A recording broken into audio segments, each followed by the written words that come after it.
इसको प्रैक्टिस लगाते हैं क्योंकि आप लोग का जो एग्ज़ाम होने वाला है वो लगभग अनुमान लगाया जाए जिस सिचुएशन से काज हो रही है, तो चुनाव के बाद अगस्त में आप लोगों की संभावित डेट दिया जा सकता है कि आप लोग का एग्ज़ाम ले लिया जाएगा।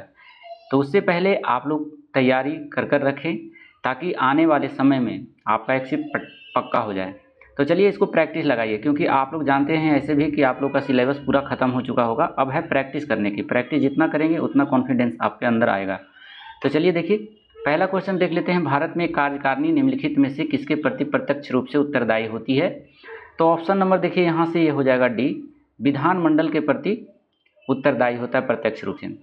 अगर हम भारत के बारे में बात करें तो संसदीय लोकतंत्र की प्रमुख विशेषता यही बताती है कि कार्यपालिका विधायपालिका के प्रति उत्तरदायी होता है। भारत एक संसदीय प्रणाली वाला देश है जहां कार्यकारिणी विधानमंडल जो होती है, ये क्वेश्चन जो पूछा गया है कार्यकारिणी विधानमंडल, वो जो होता है विधानमंडल के प्रति उत्तरदायी होता है कार्यकारिणी। अगला क्वेश्चन दूसरा नंबर में चलते हैं। हम दूसरे नंबर की बात करेंगे। भारत की राष्ट्रीय आय का सबसे बड़ा भाग निम्न में से प्राप्त होता है, तो ये प्राप्त होता है तृतीय सेक्टर से। ऑप्शन नंबर बी हो जाएगा।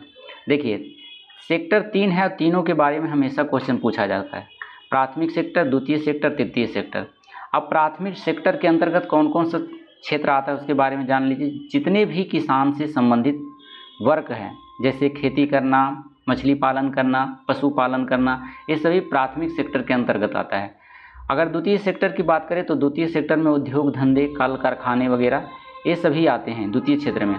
और तृतीय सेक्टर क्षेत्र में आते हैं सेवा क्षेत्र, सेवा देने वाला क्षेत्र। जैसे सेवा कौन दे रहा है? दुकानदार दे रहा है, व्यापारी दे रहा है ना, ये सब सेवा दे रहा है।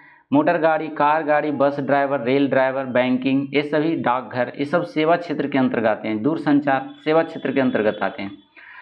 अब यहाँ पर सवाल उठता है कि प्राथमिक क्षेत्र का यानी प्राथमिक सेक्टर का जीडीपी में योगदान कितना है, द्वितीय का कितना है, तृतीय का कितना है, तो तीनों का जान लीजिए।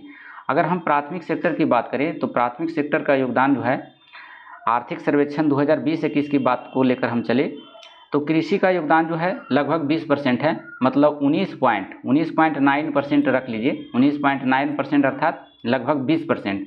वही द्वितीय क्षेत्र की बात करें हम तो द्वितीय क्षेत्र का जीडीपी में योगदान जो है 29% है, इसको याद रखेंगे, 29%। वही हम तृतीय क्षेत्र की बात करें तो यह 51% जीडीपी में योगदान देता है।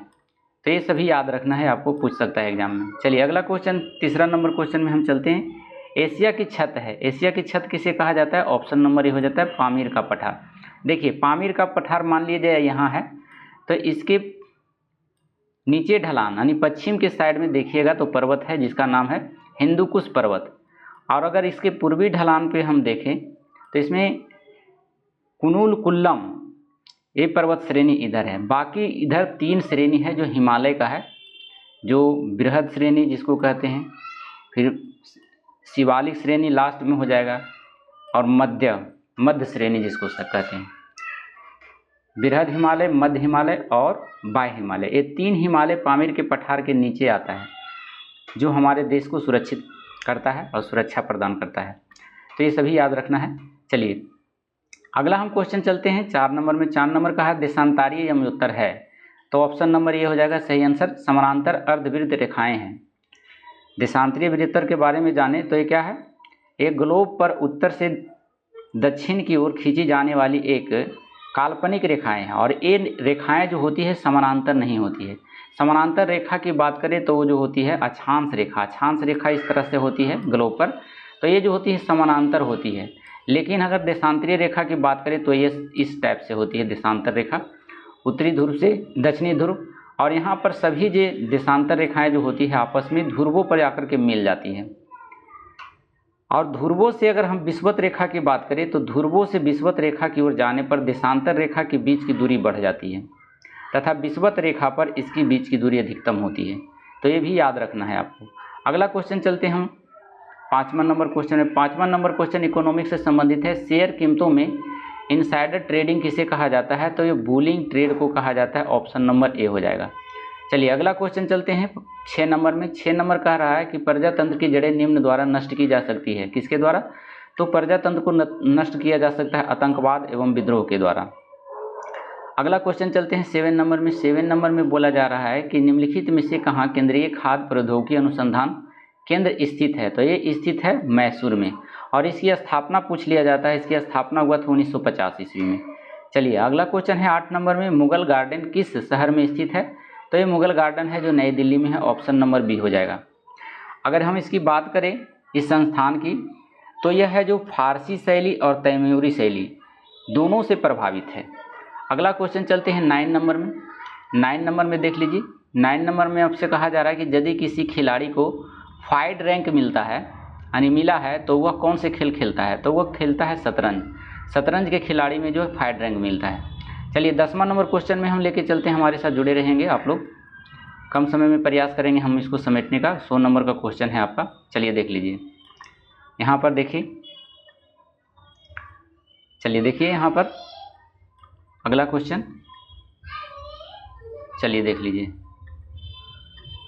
थोड़ा सा बने रहेंगे हमारे साथ वीडियो में, इधर इधर हो सकता है क्योंकि नेट पूरा इश्यू आज बता रहा है, और एक प्रैक्टिस सेट है आप लोगों को करवाना है 100 नंबर तक। चलिए देख लीजिए, 10 नंबर क्वेश्चन आपसे पूछा जा रहा है कि भारत में किस चुनाव में अनुपातिक प्रतिनिधित्व पद्धति का प्रयोग होता है। तो ये होता है राष्ट्रपति के चुनाव में। देख लीजिए, अगर हम बात करें इसकी अनुपातिक प्रतिनिधित्व का मतलब क्या होता है, तो प्रतिनिधित्व का मतलब है जैसे चुनाव होने के फलस्वरूप किसी भी राज्य में जितने भी विधायक होते हैं उसके जो मत होते हैं, वोट होते हैं, उसके मूल्य को एक समान करना होता है, तथा जितने भी सांसद होते हैं उसके मत को अर्थात मूल्य को एक समान करना होता है। यही पद्धति कहलाती है अनुपातिक प्रतिनिधित्व। वर्तमान समय में हम देखें तो वर्तमान समय में मल मत का जो है आधार वर्ष 1971 के जनगणना पर आधारित है। चलिए अगला क्वेश्चन है 11 नंबर में। 11 नंबर में कहा जा रहा है कि मुगल काल के दौरान एक विदेशी यात्री भारत आया था और तथा उसने एक विशेषज्ञ के रूप में तख्ते ताउस, जिसे दूसरी भाषा में मयूर सिंहासन के नाम से जाना जाता है, का वर्णन किया। उसका नाम क्या था। तो उसका नाम था ट्रेवेनियर। ऑप्शन नंबर हो जाएगा सी, ए वाला हो जाएगा। पूरा नाम उसका है बातिस्ता ट्रेवेनियर। तो आप सिर्फ ट्रेवेनियर याद रखेंगे, आपको पकड़ में आ जाएगा क्वेश्चन।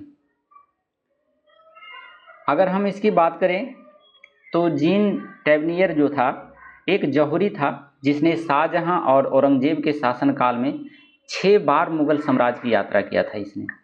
तो इतना याद रखना है। 12 नंबर में चलते हैं, तंबाकू निषेध दिवस कब मनाया जाता है। तो 31 मई को मनाया जाता है। ऑप्शन नंबर सी हो जाएगा। विश्व स्वास्थ्य संगठन, जिसको WTO के नाम से जाना जाता है, 1987 ईस्वी में विश्व तंबाकू निषेध दिवस पर आयोजन करवाता है और 11 जुलाई को प्रतिवर्ष विश्व जनसंख्या दिवस मनाया जाता है। ये भी याद रखना है आपको। चलिए अगला क्वेश्चन है, अगर प्रधानमंत्री ऊपरी सदन का सदस्य होगा तो क्या होगा। ऑप्शन नंबर ये हो जाएगा 13 का।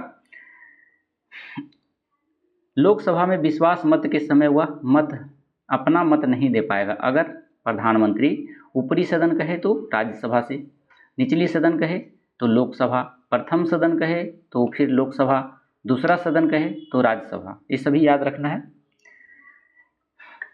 तो इस तरह से आपका ये आंसर सही है। 14 नंबर में हम चलते हैं।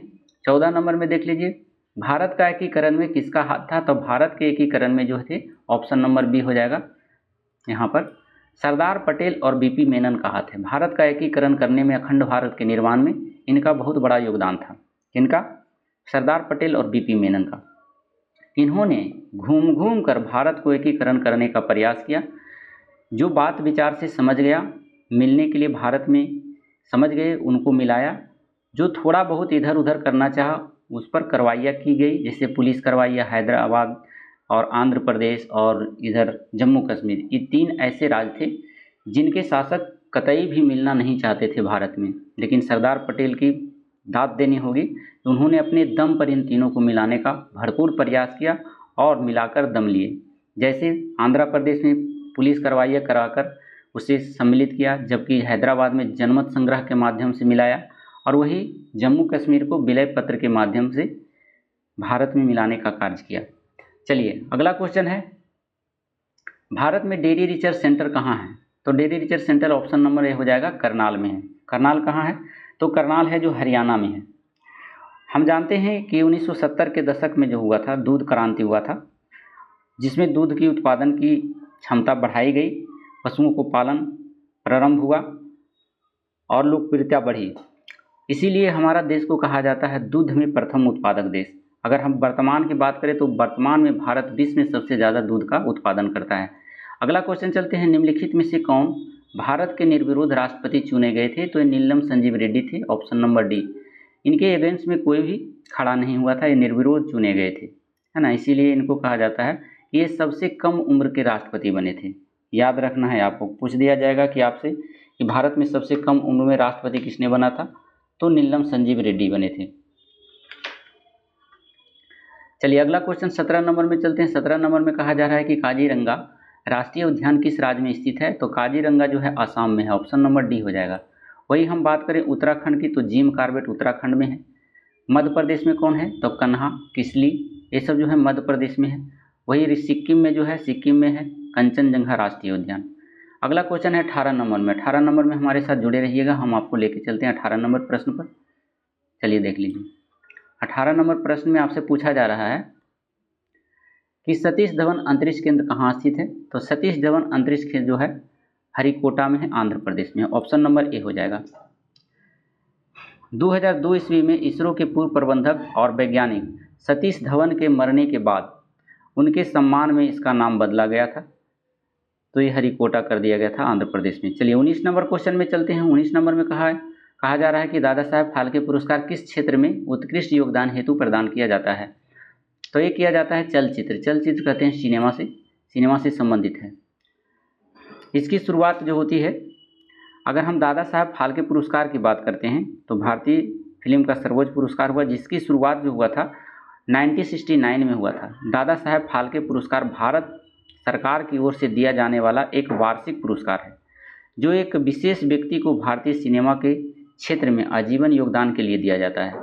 अगला क्वेश्चन चलते हैं 20 नंबर में। 20 नंबर में कहा है शक संवत की शुरुआत किस शासक के द्वारा किया गया था?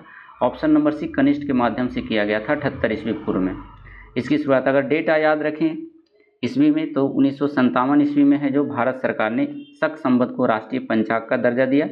और कनिष्ठ जो थे कुषाण वंश का सबसे प्रतापी शासक था और शक्तिशाली शासक था। 21 नंबर क्वेश्चन में चलते हैं। भारतीय संविधान में आपात उपबंध की व्यवस्था किस देश के संविधान से ग्रहण की गई है? तो आपातकाल लिया गया है जर्मनी के संविधान से। ऐसा क्वेश्चन पूछते रहता है। वही हम वित्तीय आपात की बात करें तो वित्तीय आपात का प्रावधान जो है अमेरिका से लिया गया है, ये याद रखिएगा। अगर सिर्फ आपातकाल पूछे तो जर्मनी से, लेकिन वित्तीय आपातकाल अमेरिका के संविधान से लिया गया है। वही आयरलैंड के संविधान की बात करें तो आयरलैंड के संविधान से राष्ट्रपति के निर्वाचन की प्रक्रिया को लिया गया है।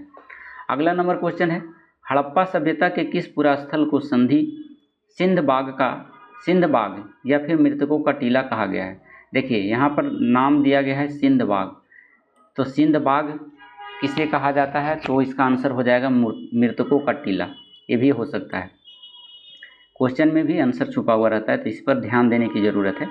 तो 22 नंबर में कह रहा है ये कहाँ है, कहा गया है किस पुरा स्थल को? तो ये मोहनजोदड़ो में स्थित है, ऑप्शन नंबर हो जाएगा बी नंबर। चलिए अगला क्वेश्चन है, अगर मोहनजोदड़ो पूछे कहाँ है तो ये पाकिस्तान के सिंध प्रांत में है, सिंधु नदी के तट पर। चलिए सिंधु नदी के तट पर याद रखिएगा, सिंध प्रांत नहीं याद रखना है। पाकिस्तान सिंधु नदी के तट पर अवस्थित है। चलिए 23 नंबर में चलते हैं। हर्षवर्धन के समय में बिहार राज्य में कौन सा विश्वविद्यालय प्रसिद्ध था?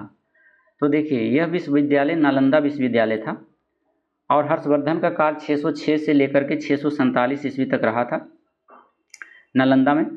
और उसी के समय में जो है यानी कुमार गुप्त प्रथम के शासनकाल में 1198 से लेकर 99 के दौर में बख्तियार खिलजी ने नालंदा विश्वविद्यालय में आग लगा दिया।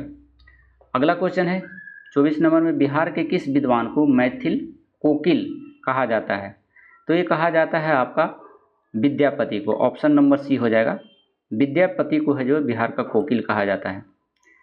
इसे संस्कृत कवि या संगीतकार, लेखक, दरबारी, राजपुरोहित ये भी इनके पदवी थे।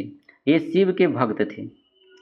चलिए अगला क्वेश्चन चलते हैं 25 नंबर में। 25 नंबर में देख लीजिए, साइंस है। गोबर गैस में कौन सी गैस होती है? तो गोबर गैस में जो होती है CH4 होती है, जिसको मीथेन कहा जाता है। ऑप्शन नंबर ए हो जाएगा। चलिए अगला क्वेश्चन चलते हैं हम लोग। कह रहा है फ्लेमिंग के बाएं हाथ के नियम को प्रथम अंगुली क्या दर्शाता है? तो प्रथम अंगुली दर्शाने का काम जो करता है मैग्नेटिक फील्ड को दर्शाता है, जिसको हिंदी में कहते हैं चुंबकीय क्षेत्र की दिशा। Option number D. वही हम अंगूठा की बात करें तो अंगूठा जो है बल की दिशा को दर्शाता है। ये सभी याद रखना है आपको। चलिए अगला क्वेश्चन है 27 नंबर में। 27 नंबर में कहा जा रहा है कि विद्युत मोटर किस सिद्धांत पर कार्य करता है? तो ये जो काम करता है विद्युत चुंबकीय प्रेरणा के सिद्धांत पर काम करता है। ऑप्शन नंबर ए हो जाएगा। अगला क्वेश्चन है 28 नंबर में, हम लेके चलते हैं, हमारे साथ जुड़े रहिएगा आप लोग। चलिए देख लीजिए, थोड़ा सा टाइम लेंगे, 28 नंबर क्वेश्चन के पास लेके चलते हैं आप लोग को। चलिए देख लीजिए, 28 नंबर में आपसे पूछा जा रहा है कि दिया सलाई में किस फास्फोरस का प्रयोग किया जाता है? तो दिया सलाई में जो है लाल फास्फोरस का प्रयोग किया जाता है। ऑप्शन नंबर बी हो जाएगा। ये देखिए, चलिए देख लीजिए। उसी के बाद हम बात करें 29 नंबर क्वेश्चन में। 29 नंबर में चलते हैं, न्यूक्लियर पावर प्लांट